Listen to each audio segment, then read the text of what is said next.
Hey, that kid was on. I saw him on NWA. Yeah. Well, segue. There we go. What do you think of What do you think of NWA Powerrr? Have you watched any of these shows? I've watched two of them, the most recent one and the second one, and I gotta say it's pretty enjoyable. It's a bit campy, but it's fun. I love the studio wrestling environment that they're trying to push for this, and it's kind of cool seeing a studio wrestling environment in 2019 be relevant again. And it's really just the talent roster they have is scary good too. Like I mean, like there's a lot of established guys on that roster, and it's not just a bunch of Impact cast-offs or TNA cast-offs either. I mean, like you've got people like James Storm and Eli Drake on there, which okay, what they've done in the past, but Colt Cabana's on it.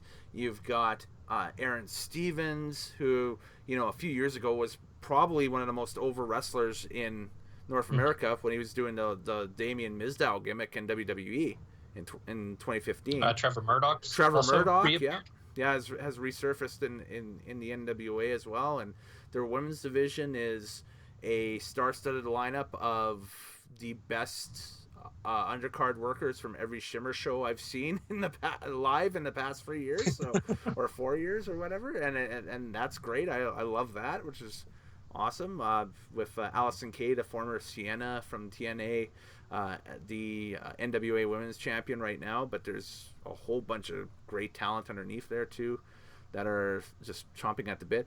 Their social media is amazing. They've actually got people talking about their product. They've got podcasts already devoted to the product and that stuff. Like they have their own little offshoot. The NWA is going to be that quirky, almost Rocky Horror Picture Show-esque undercurrent in 2020 and moving on and going forward.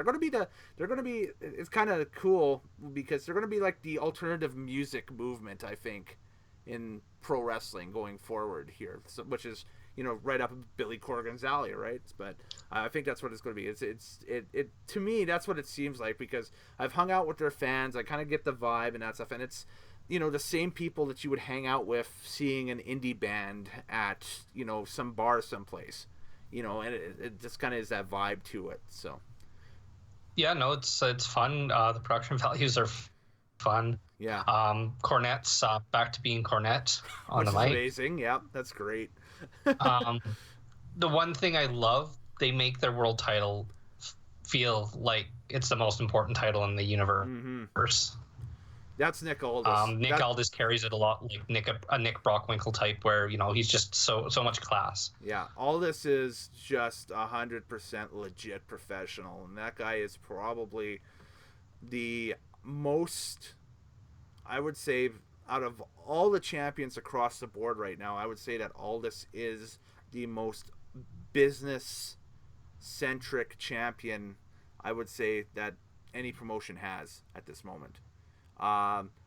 He's an early 70s style champion. You could compare him a little bit with Jericho and what Jericho's doing with AEW and everything, but Aldis is not only elevating himself but the NWA at the same time, whereas Jericho, the argument could be said that Jericho is kind of elevating Jericho a little bit and not so much AEW at this point. Now, this is going into the week of AEW's pay-per-view Full Gear on November 9th. We're recording this the Sunday before that happens, so a full week away. So we still have like a full episode of Dynamite and whatever happens on the weekend to work through.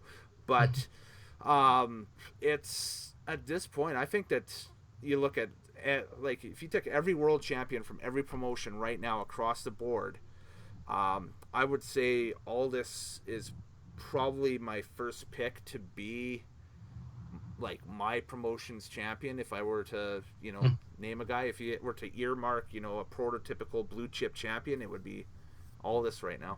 Yeah, absolutely. He's very presentable. I think he can run as champion in any company, big ones, small ones, whatever. Yeah, no, absolutely. And NWA fans, you have a right to be excited about their product, and they're coming to pay-per-view too in December. Yeah. Their pay-per-view sold out, which is crazy.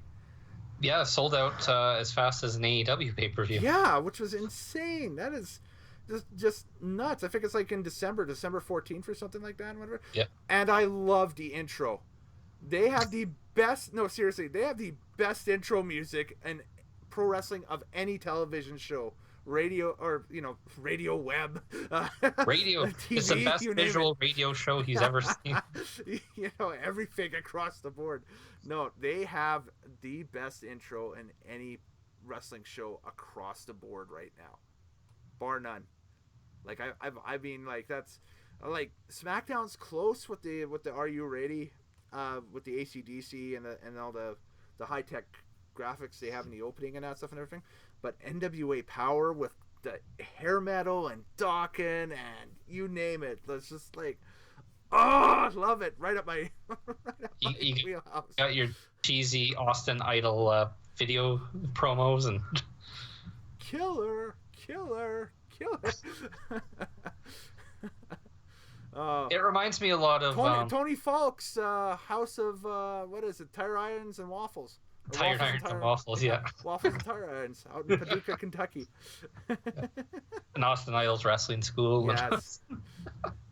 Oh, the most recent one. What was he hawking on the most recent one? It was it was the kayfabe cocktail.